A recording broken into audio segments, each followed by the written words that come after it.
Now, here's a really weird tidbit of information. The stunt woman that did this jump was Hayden's stunt woman on Heroes and did the jump on that. Yeah. So, it was a bit strange. We gotta help her. But ours is a much harder stunt because she dies. I'm going up there. Yes. This is, I think, the crux of the whole series right here, the high school. Let me go.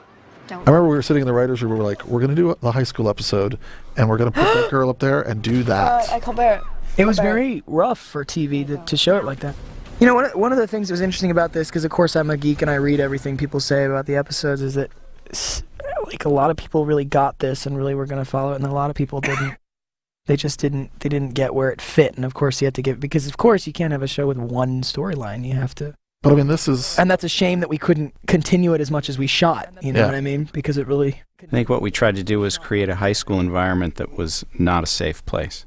What I always thought it was important for John and Sarah. It was the moment that it's a very transitional thing for him, I think. Yeah. And for both of your necklaces. Because it's the last time. It's almost the last time we're going to see them. Oh. I like that Summer got to keep her necklaces. If it's just gonna sit inside me, if it's just gonna sit in my gut, then what are we doing? What's the point?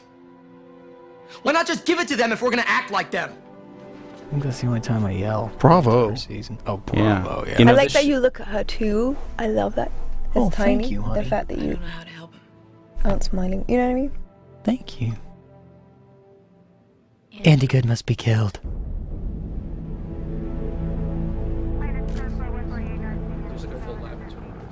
This was a You know, now huge... this was brilliant of you guys to show this before showing him cut the eyes open. No, the episode was called Bloodbath. That was the first title, and it was like, you know, it's an idea that I'd had for like a couple of years, and I remember when I pitched the show to Warner Brothers and to Fox, I always said, and at some point, we're going to have a Terminator come out of a bloody bathtub, and it was with skin, and it was always like one of those things from the 2 years before we did it that I thought was a really cool and compelling image, and say that we can do stuff that the show doesn't have to, it can be scary and doesn't have to be big metal guys running around. You know?